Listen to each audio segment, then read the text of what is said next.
Vamos a ver, ¿me escucho bien? Sí. Antes de comenzar, por favor, oremos, pongamos todo en manos de Dios, porque vamos a ver, yo puedo aquí hablar, a mí me gusta hablar bastante, los que me conocen saben que soy una persona que hablo mucho, pero si el Espíritu Santo no nos da la iluminación para entender, para comprender lo que vamos a ver hoy, estamos perdiendo el tiempo. Pero si el Espíritu Santo nos da iluminación para poder comprender su palabra, el mejor lugar en el que usted pudo estar el día de hoy es aquí, en la casa de Dios. Porque es imposible que si Dios nos habla, salgamos de este lugar como entramos. Algo tiene que cambiar cuando uno es expuesto a la palabra de Dios. Así que oremos, por favor. Padre, te agradezco por este día, te agradezco por tu fidelidad, por tu misericordia, porque tú eres bueno. Ayúdame, tú sabes que soy pecador. Les puedo engañar a ellos, pero a ti no. Tú me conoces, tú conoces todo pensamiento impuro, todo pecado voluntario como involuntario. Pero yo creo que tú nos has escogido para ser tu pueblo, para vivir de acuerdo a tu palabra y para esperar y ver el cumplimiento de tus promesas. Te vengo pidiendo por este grupo de muchachos que está acá.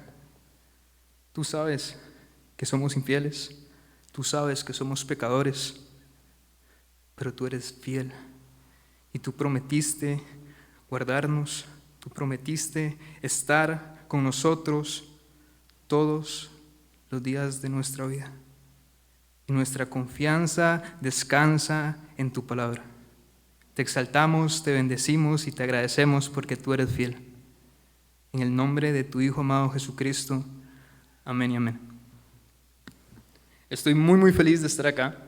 De hecho, veo a gente nueva, gente que nunca he visto. Bienvenido a vos, mucho gusto. Espero que se sienta como en su casa. Y realmente estoy muy feliz de estar acá. Hoy, antes de venir, pues yo vivo con mi abuela. Mi abuela es una señora que tiene 83 años. El año pasado le dio COVID, estuvo muy enferma, casi se nos muere. Mi abuela fue una persona que toda su vida se entregó a Cristo, se entregó al avance del reino celestial, predicó en cárceles. Y hoy me dijo, ¿para dónde iba? Y yo le dije, voy a la iglesia, voy al templo. Y me dijo, Stan, usted no sabe cuánto yo extraño congregarme. Yo sé que ya no puedo, por mi edad, por mi condición de salud, pero yo lo acepto. Y me dijo que eran buenos tiempos cuando ella podía congregarse. Hoy nosotros estamos aquí, valoremos eso. Estamos en un país donde podemos venir sin restricciones. En otros países es difícil, los cristianos sufren persecución y hoy nosotros estamos aquí con todas las libertades, congregados entre hermanos, estoy viendo a tantas personas que quiero tanto y lo que nos une es el amor de Cristo. Así que aprovechemos este momento, esta sociedad de jóvenes, porque aquí estamos, porque Dios quiso que estuviéramos acá. Y pues el día de hoy vamos a terminar lo que es la serie de la fidelidad de Dios. En lo personal este atributo, Dios me ha hablado muchísimo, yo no sé ustedes, pero a mí me ha hablado un montón. Dios me ha quebrantado por medio de esta serie. Y me gustaría, antes de comenzar en sí en la prédica, me gustaría hacer una pequeña, vamos a ver, recordatorio de lo que hemos visto, va a ser muy rápido. Sé que hay personas que no han estado en toda la serie, entonces creo que es importante. Y pues como vimos en las prédicas anteriores, Dios es fiel. Dios es fiel. ¿Qué es la fidelidad de Dios? Dios promete hacer todo lo que está escrito en la Biblia. Y no solo promete hacer lo que está escrito en la palabra de Dios, sino que promete hacerlo exactamente en el momento exacto, como Él dice que lo va a hacer. Dios es fiel y si Dios es fiel, Dios le tiene que ser fiel a algo. Y Dios le es fiel a su palabra. En el plan eterno de Dios, Él quiso revelarse al hombre, que nosotros lo conociéramos. Y para eso escribió un libro. Para eso escribió este libro. Aquí está todo lo que nosotros necesitamos para vivir esta vida de acuerdo a la voluntad de Dios. Y todo lo que está escrito va a pasar exactamente como Dios quiere que pase. Yo no sé ustedes, pero para mí esto es hermoso. Yo descanso en Dios. Hace poco estábamos cantando una canción que decía que un día vamos a estar junto a millones cantándole a Él, cantándole a Dios. Yo no sé si ustedes realmente creen lo que está escrito en este libro, porque realmente la vida es tan efímera. La vida es un abrir y cerrar de ojos. Yo tengo muchas personas que quise muchísimo, que hoy ya no están, amigos, familiares, y un día todos los que estamos aquí vamos a morir. En 100 años, si Cristo no ha regresado, lo más probable es que ninguno de ustedes estén vivos. No vamos a estar. Y hay dos caminos. Uno, vida eterna, cantándole a Él, cuando seamos glorificados, cuando el pecado ya no sea un problema, cuando el dolor ya no sea un problema. Dios nos va a restaurar y vamos a estar eternamente con Él, con una relación perfecta. Pero también aquellos que no están en Cristo, aquellos que no tienen la justicia de Jesús, van a pasar eternamente en condenación. Y no hay vuelta atrás. Hoy yo vengo a predicar de algo que es importante, no es un juego, es algo de vida o muerte. Y si aquí hay una persona que no ha creído en Jesucristo, una persona que no ha entregado su vida, y con esto no estoy diciendo hacer una repetición de una oración, sino vivir para Él. El propósito de esta prédica es que Dios pueda hacer la obra en la vida de Él y pueda llegar a ser salvo. Dios promete lo que cumple. Quiero que rápidamente nos vayamos a Filipenses 1:6.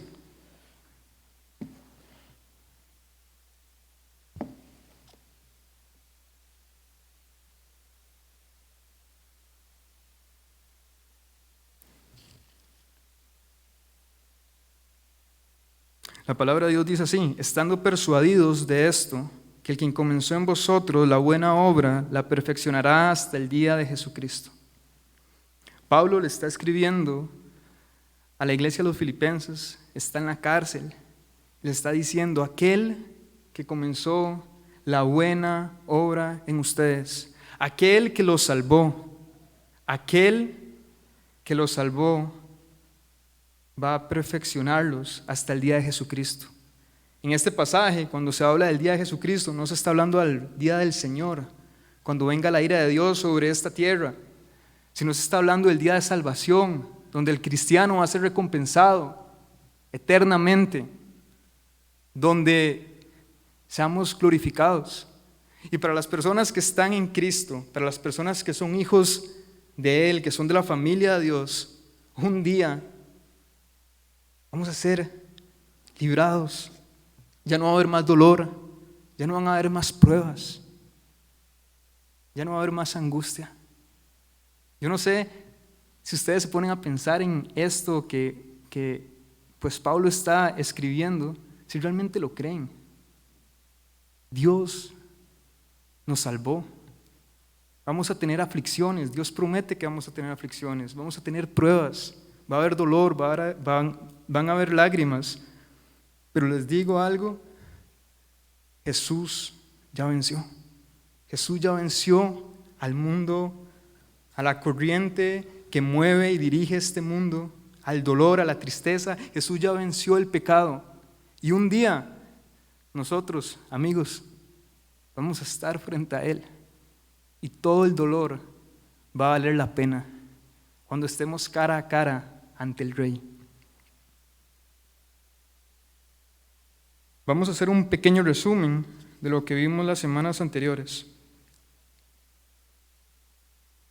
La semana anterior, Carlos habló sobre el pueblo de Israel, cómo el pueblo de Israel, a pesar de ver los milagros y prodigios que Dios hizo, a pesar de ver la mano extendida de Dios abriendo el mar, incluso el pueblo de Israel escuchó audiblemente la voz de Dios en el monte Sinaí, a pesar de que el pueblo de Israel fue escogido por Dios, siempre le daban la espalda a Dios y se iban tras los ídolos falsos, olvidando al verdadero Dios.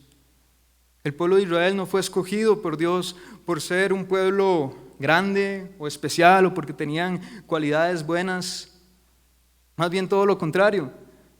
Israel era un pueblo pequeño, insignificante, pero Dios quiso escoger a Israel.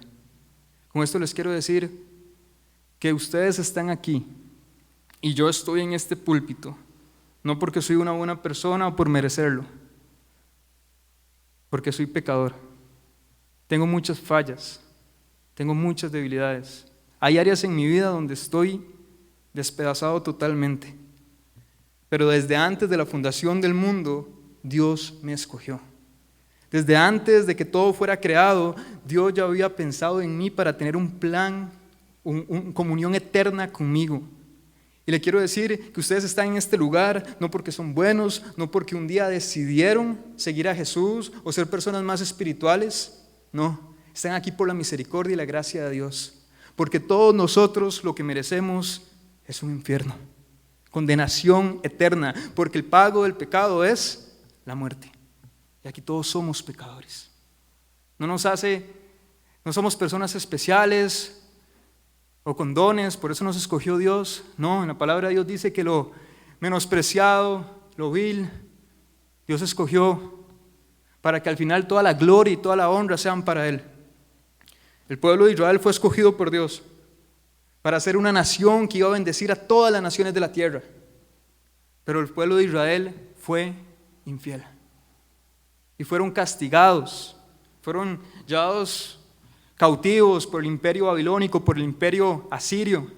Y hoy en día Israel está experimentando todavía el castigo de Dios. Nosotros somos iguales. Aquí no hay ninguna persona que sea fiel. Todos somos infieles. La palabra de Dios, Pablo dice que no hay justo uno. No hay quien haga lo bueno, quien busca a Dios. Todos nos descarriamos. Pero estamos aquí por la fidelidad de Dios. El pueblo de Israel en un futuro va a ser restaurado. Y el propósito de bendecir a todas las naciones se va a realizar. Ellos van a bendecir a todas las naciones. Cristo va a reinar físicamente, corporalmente en ellos. Dios va a transformar el corazón de esa nación. Y por medio del Espíritu Santo nosotros hemos sido transformados, hemos nacido de nuevo. Dios ha derramado el Espíritu Santo en nuestros corazones. Y tenemos una nueva naturaleza. No porque somos buenos, sino porque Él quiso. Porque Él quiso darse a conocer a nosotros. Y como Dios va a realizar el propósito en la nación de Israel, quiero decirle, hermano, amigo, que Dios va a realizar el propósito en su vida. Y no hay nada que detenga el plan de Dios para la vida de ustedes, porque nadie le dice no a Dios, ni ustedes mismos. Hebreos 12, 6 al 7 dice, porque el Señor al quien ama disciplina y azota a todo aquel que recibe por hijo. Yo no sé si ustedes han experimentado la disciplina de Dios, duele, pero vale la pena, porque es una muestra de amor. Y cuando Él nos disciplina es porque nos ama, porque está trabajando en nuestra vida, porque a pesar del dolor, al final, muchas veces solo así entendemos. Y como dije, la fidelidad de Dios para el cristiano es un gozo, una seguridad, porque al final Jesús nos va a dar la victoria, lo que Él prometió se va a cumplir. nos va a guardar de este mundo, nos va a hacer seguir adelante, perseverar en un mundo que es controlado por el pecado, que a lo malo le han dicho bueno y a lo bueno le han dicho malo, pero Dios promete estar con nosotros hasta el día de Jesucristo, hasta el día que seamos glorificados, hasta el día donde seamos recompensados eternamente. Y son buenas noticias, son buenas noticias. ¿Realmente creemos esto? Porque si creemos esto y afirmamos ser cristianos y creemos lo que estoy diciendo, que está escrito en la palabra de Dios, nuestra vida tendría que ser radical, sabiendo que hay personas que si no creen en Jesucristo, pasarán eternamente condenados en un infierno, donde el lamento, donde el crujir de dientes va a ser eterno. Yo quiero que usted piense en esas personas que usted conoce, que tal vez no conocen a Cristo. Si esa persona hoy se muere, va a ir a un infierno, pero Dios lo escogió a usted para hacer luz en las tinieblas, para predicar el Evangelio, y en el Evangelio hay poder de Dios para salvación. Dios escogió a Sebastián, Dios escogió a Andrea, Dios escogió a Elías, Dios escogió a Sebastián, no porque somos buenos, sino porque Él quiso. Nos escogió por amor. Las semanas anteriores vimos que Dios es fiel porque Él cumple absolutamente todo lo que está escrito. Para el cristiano es hermoso, para la persona que no está en Cristo es una noticia muy mala para ser cierta, pero les digo algo, es cierta. Y no hay vuelta atrás. No hay vuelta atrás. La ira de Dios que fue derramada sobre Jesús va a caer sobre esa persona. Por lo cual, una vez más, si alguien no cree en Jesús, por favor, arrepiéntase. Y el día de hoy vamos a hablar sobre la infidelidad en el Nuevo Testamento. Para ser honesto con ustedes, esto me costó mucho hacerlo. Esta prédica me costó muchísimo. ¿Por qué? Porque Dios me hablaba tanto, me quebrantó tanto haciendo esta prédica. Porque ante ustedes está un hombre que es pecador. Soy pecador. Soy tan malo. Pero Jesús me salvó.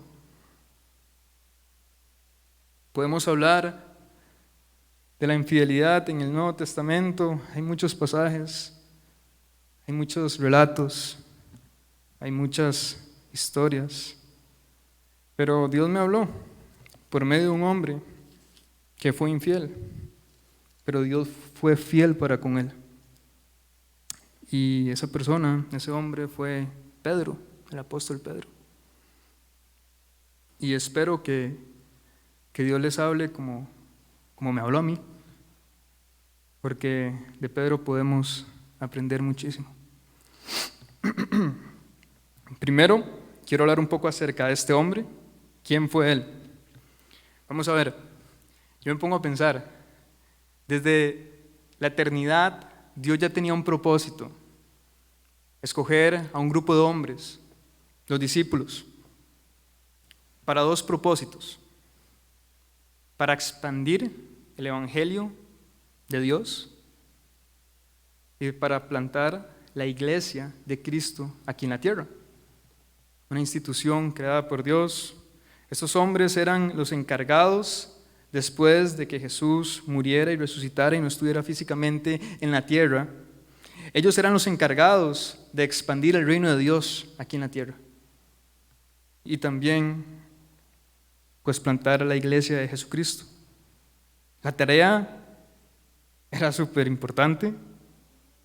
Si esa tarea no se daba, no sé, creo que ninguno de nosotros estaríamos acá. Pero Dios, si quiere hacer algo, lo va a hacer. Y Él escogió a hombres iguales que nosotros, comunes y corrientes, con fallas. En la sociedad estaban abajo, eran pescadores. Y escogió a un hombre en específico, Simón Pedro. Lo escogió no solo para ser un apóstol, no para ser una de las personas más cercana y más íntima a Jesús, sino para ser el líder de los apóstoles, para ser el líder de la iglesia. Y podemos ver esto en la Escritura. En el Nuevo Testamento hay 4 listas. Si quieren apuntar o están apuntando, las voy a citar. Mateo 10, del 2 al 4. Marcos 3, 16 al 19. Lucas 6, del 13 al 16. Y Hechos 1, 13. En estas listas que están en la palabra de Dios, siempre el primer hombre en ser nombrado es Pedro. Y no solo por eso podemos decir de que este hombre era el líder del grupo de apóstoles, sino también porque la Biblia explícitamente lo dice. Si gustan, nos vamos a Mateo 10:2, por favor.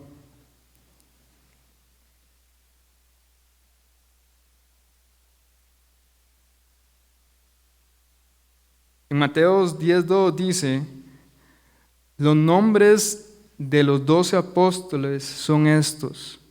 Primero, Simón, llamado Pedro, y Andrés su hermano, Jacobo, hijo de Zebedeo, y Juan su hermano. Si uno se va al idioma original, el término griego para esta palabra primero es protos, y esta palabra no se refiere a primero en la lista, sino al primero en importancia. Es decir, Dios en el plan eterno escogió a este hombre pecador, con una personalidad un poco violenta, un hombre que yo me identifico mucho con él, para ser honesto, porque hacía las cosas y después pensaba. Lo escogió para ser el líder de los apóstoles, una persona que fuera cercana a él. De los 12 discípulos, lo que es Juan, Pedro y Jacobo, fueron el grupo más íntimo a Jesús. De hecho, estos hombres estuvieron en el monte de la transfiguración, vieron a Moisés, a Elías, estuvieron junto al maestro. Y Dios escogió a este hombre para hacer un propósito muy importante, pero era un hombre pecador, lleno de debilidades y de errores. Y esto vamos a ver a continuación. La intención de esta prédica no es hablar tanto de la persona de Pedro, porque duraríamos bastante. El tema es la infidelidad en el Nuevo Testamento. Pero vamos a ver en la vida de Pedro cómo este hombre, a pesar de su infidelidad, a pesar de su pecado, a pesar de sus errores, Dios realizó el propósito en la vida de él. Porque el propósito de la vida de Pedro era el propósito de Dios. Les quiero decir algo, el propósito de ustedes, Dios los escogió para un propósito que trasciende sus vidas, que es más importante, que es más grande de sus vidas, que sus vidas. Y es la gloria y la honra de Jesucristo.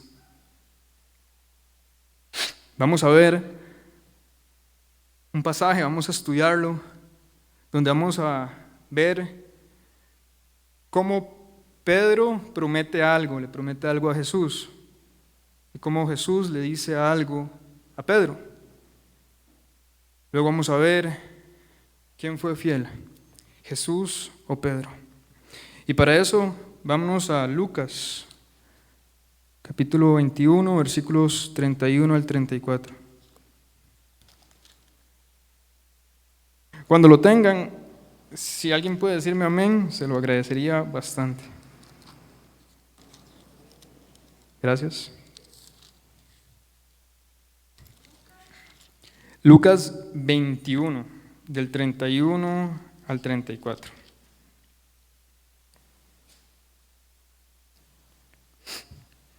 Gracias.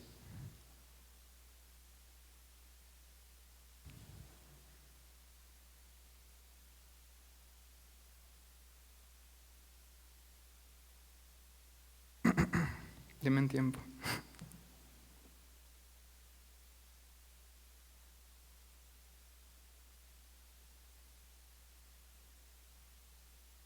Ok, lo tienen. Vamos a ver. Dijo también el Señor: Simón, Simón, he aquí Satanás os ha pedido para zarandearnos como a trigo. Pero yo he rogado por ti, que tu fe no falte, y tú, una vez vuelto, confirma a tus hermanos. Él le dijo: Señor, dispuesto estoy a ir contigo, no solo a la cárcel, sino también a la muerte.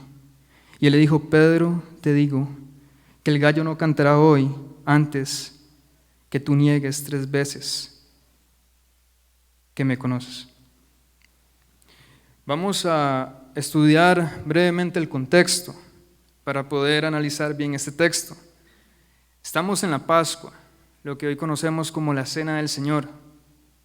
Jesús, en unas cuantas horas, iba a ser capturado por el Imperio Romano y luego de eso iba a morir por nosotros en la cruz.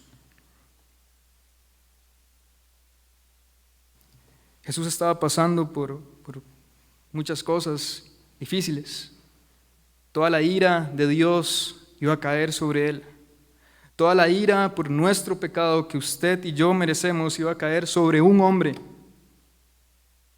sobre él. En ese momento están los discípulos congregados en la cena, discutiendo sobre quién iba a ser el mayor de los discípulos. Jesús comienza a hablar de su muerte, que él tiene que padecer, para que se cumplan las profecías y el plan eterno de Dios, que era salvarnos por medio de su Hijo amado Jesucristo.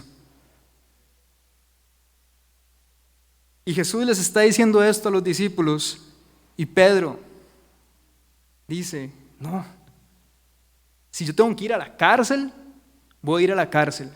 Si tengo que morir, voy a morir, pero no te voy a abandonar. Yo no sé, pero eso es tan parecido a mí. Dios, nunca más voy a caer en este pecado. Dios, ya no más. Dios, voy a entregar mi vida a usted. Voy a hacer las cosas bien. Promesas, palabras vacías que no se cumplen. ¿Cuál fue la respuesta de Jesús a esta promesa de Pedro, que lo iba a seguir en la cárcel, en la muerte si es necesario? Jesús dijo: Pedro, te digo que el gallo no cantará hoy antes de que tú me niegues 3 veces que me conoces. Pedro estaba haciendo una promesa de que siempre iba a seguir a Jesús, no costara lo que costara, iba a seguir al Maestro. Incluso si él tenía que morir, lo iba a seguir. Jesús le dice que no, que incluso lo iba a negar no 1 vez, no 2 veces, sino 3 veces. Veamos qué pasa. Mateo 26, del versículo 69 al 75.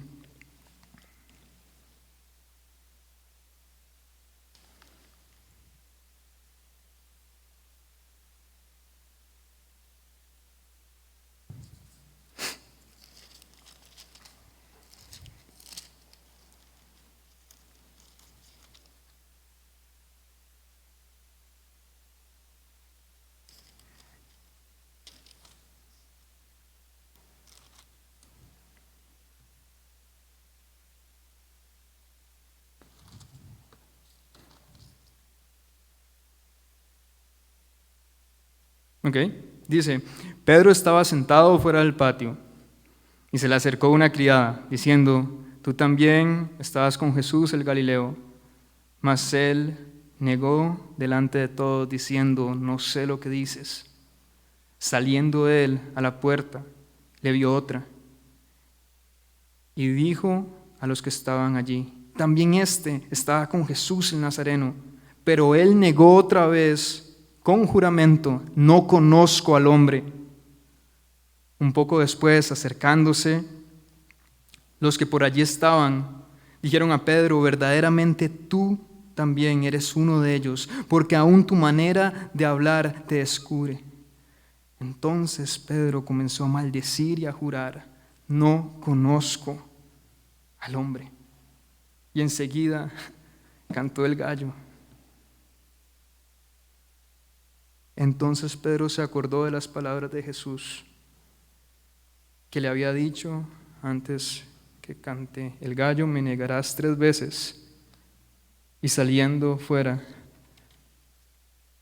lloró amargamente. Pedro, aquel hombre que caminó en el agua, aquel hombre que cuando Jesús le estaba predicando a las multitudes y por la incredulidad de ellos se fueron, Jesús le dice a los discípulos: si quieren ustedes también, se pueden ir. El hombre que le dijo y respondió a Jesús: ¿a dónde iremos si solo tú tienes palabras de vida eterna?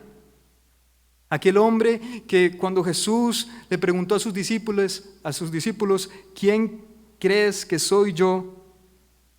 Pedro contestó: tú eres el Cristo, el Hijo del Dios viviente. Ese mismo hombre que estuvo con Jesús, caminó con Jesús, lo negó 3 veces, maldiciendo y jurando que no lo conocía. Pedro fue infiel y prometió algo. Prometió que iba a seguir a Jesús, que iba a seguirlo incluso en la muerte. ¿Cumplió su promesa? No. Lo negó. Pero Jesús le dijo a Pedro que lo iba a negar 3 veces. Y pasó exactamente como Jesús lo dijo. Pedro lo negó 3 veces. Lo que quiero llegar con esto es que el ser humano es infiel. Y muchas veces nosotros hacemos promesas y no las cumplimos. Muchas veces decimos que vamos a hacer algo para Dios o que no vamos a cometer un pecado. Incluso yo me pongo como ejemplo. Yo le he dicho a Dios: Dios, ya no más. Yo creo en ti y peco. Pero les quiero decir algo: no hay pecado, no hay prueba, no hay atadura, no hay depresión más grande, más fuerte que la sangre que fue derramada en la cruz del Calvario. Y Pedro realizó el propósito por el cual fue llamado, porque Jesús lo salvó y porque Jesús lo perdonó.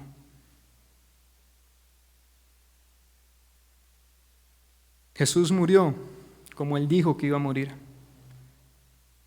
Jesús resucitó como dijo que iba a resucitar. Se le apareció a sus discípulos. Pedro fue restaurado. Y Jesús hizo de Pedro el hombre que hoy conocemos.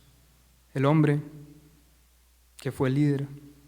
El hombre que expandió el mensaje del Evangelio aquí en la tierra. Y el hombre que murió como mártir por Jesús. ¿Cómo terminó la vida de Pedro? Se los quiero contar. Jesús le dijo que iba a morir como mártir. Esto lo podemos ver en Juan 21, del 18 al 19. Si gusta lo apuntan. La Biblia explícitamente no registra su muerte. Los antiguos documentos de la historia de la iglesia primitiva indican de que Pedro fue crucificado. Eusebio cita el testimonio de Clemente, quien dice que antes de que Pedro fuera crucificado, fue obligado a presenciar la crucifixión de su esposa. Mientras ella iba de camino a la muerte, dice Clemente que Pedro la llamó por su nombre, diciéndole: recuerda al Señor. Cuando le tocó el turno de morir, pidió que lo crucificaran de cabeza abajo, porque no era digno de morir como su Señor había muerto. Y así fue clavado en la cruz, con la cabeza hacia abajo.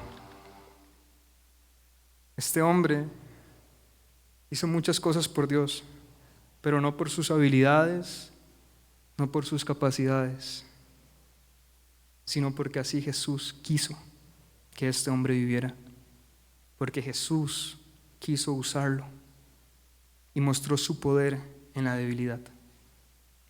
Ustedes están aquí, yo estoy aquí, porque Jesús quiere que estemos acá. Él nos salvó, no sé por qué. No merezco ser una persona salva. No merezco las promesas eternas de Dios. No merezco que Él me glorifique y ser recompensado eternamente. No merezco ser hijo de Él. Pero Jesús, en un plan eterno, antes de la fundación del mundo, me escogió y los escogió a ustedes. Tal vez han fallado. Tal vez se han equivocado. Pedro, que caminó con el Maestro, que caminó con Jesús, lo negó 3 veces. Sin embargo, el amor y la fidelidad de Dios fue mayor que el pecado de Pedro. Yo les quiero decir, el amor de Dios y la sangre que Él derramó en la cruz es más fuerte que ustedes. Vean a Jesús. No hay que hacer mucho para ver a Jesús. Véanlo. Vean lo que Él hizo por ustedes. Él murió, Él es real. Lo que está escrito aquí es cierto, es verdadero. No es un invento.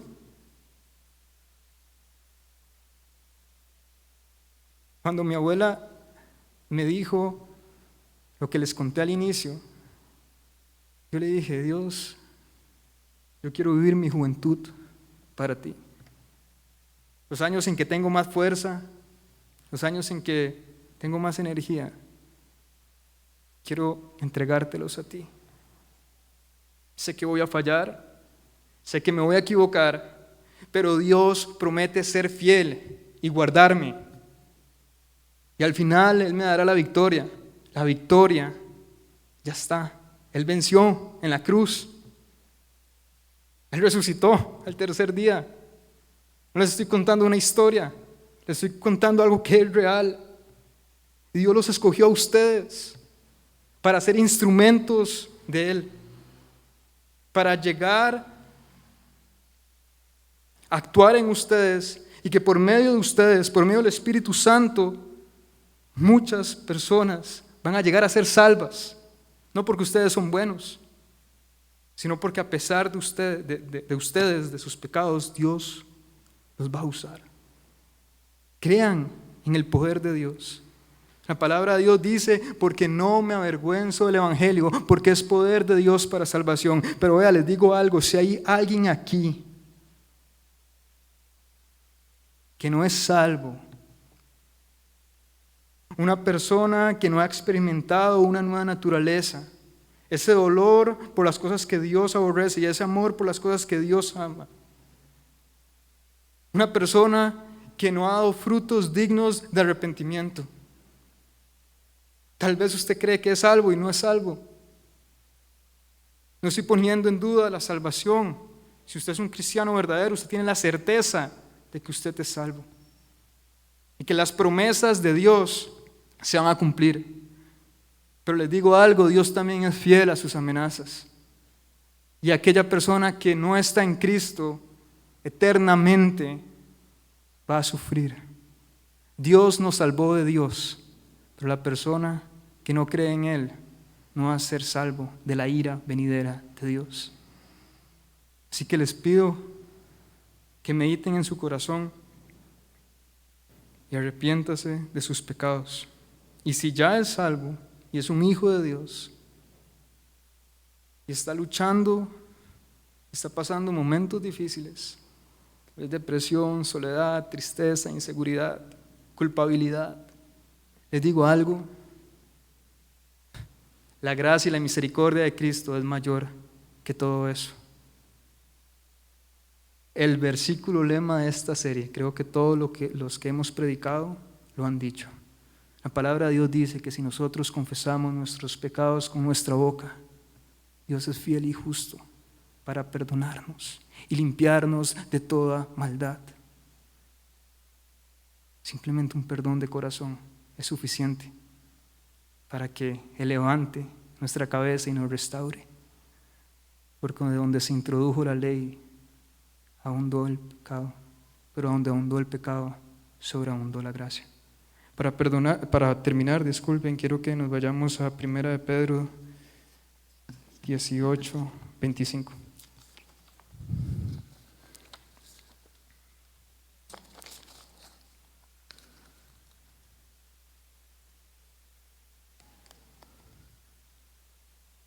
Primera de Pedro 18 al 25.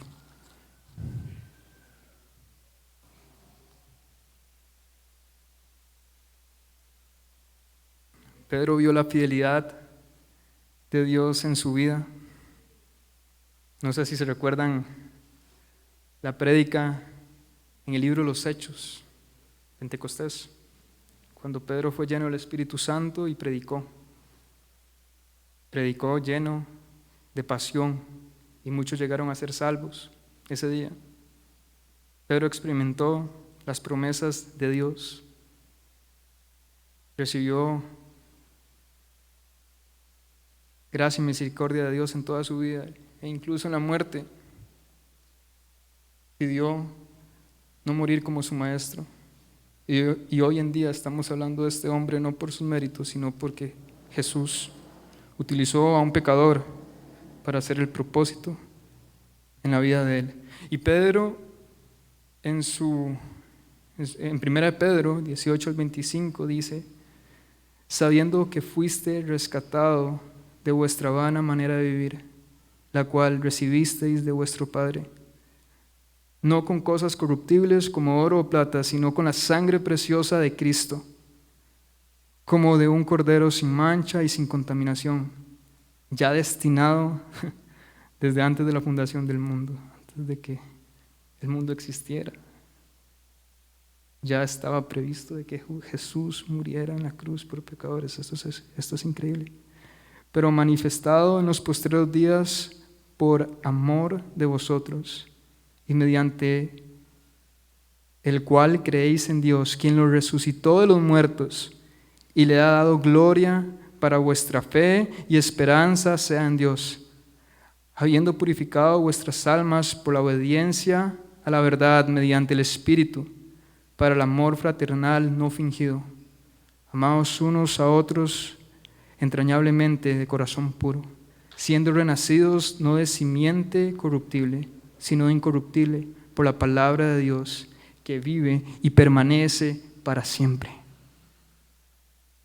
Que vive y permanece para siempre, porque toda carne es como hierba, y toda la gloria del hombre como la flor de la hierba. La hierba se seca y la flor se cae, mas las palabras del Señor permanecen para siempre. Y esta es la palabra que por el Evangelio os ha sido anunciada. La palabra de Dios permanece para siempre. Por amor, Él es fiel a nosotros. Él es fiel a su palabra. Simplemente porque Dios te ama, es que te escogió, es que te purificó, es que te salvó, es que te va a glorificar, es que te va a hacer perseverar, simplemente porque Él te amó. A Dios no se le dice que no, es imposible decirle que no. Así que la intención de esta prédica es que usted se alinee al propósito de Dios, porque Dios los va a usar. Dios nos puso en esta iglesia. Esta iglesia no es la más grande, ni es la mejor. Tiene muchos errores. El mejor ejemplo es que estamos aquí, somos personas despedazadas, que somos pecadores. Pero aquí se predica la palabra de Dios, a pesar de todo. Se ha querido ser fiel. Y si Dios lo puso a usted en esta iglesia es por un propósito. Trabajemos juntos. Jesús está con nosotros, no nos va a abandonar. Eso es lo único que quería decir. Y gracias por por el tiempo y por haberme escuchado. Oremos, por favor. Padre, gracias por tu misericordia, gracias por tu verdad, gracias por tu fidelidad. Sabemos que lo que está escrito en la palabra de Dios se va a cumplir. Te agradezco por salvarnos, te agradezco por tus promesas, te agradezco por tu verdad, porque al final estamos aquí no por obras, sino porque tú quisiste y nos has llamado simplemente por misericordia y gracia. Te agradezco por salvarnos, por rescatarnos de una naturaleza pecaminosa, de una vana manera de vivir y cambiar nuestro corazón. Creo en tu palabra, creo que si yo confieso mis pecados con mi boca, tú me vas a perdonar, tú me vas a limpiar. Te pido perdón si hemos fallado. Pero al estudiar este tema, sabemos que tú nos vas a usar, que tu propósito se va a hacer en mi vida. Y el propósito es darte gloria, es darte honra, es la salvación de muchos. Te agradezco, Padre Santo. Y si hay una persona que no cree en ti, perdónalo. Trabaja en su corazón, solo tú puedes abrir sus ojos, solo tú puedes darle un nuevo corazón. Límpialo con tu sangre preciosa y hazlo experimentar la belleza y la seguridad de tu salvación y de la vida en Cristo Jesús. En el nombre de tu Hijo amado te damos gloria y honra. Amén, amén.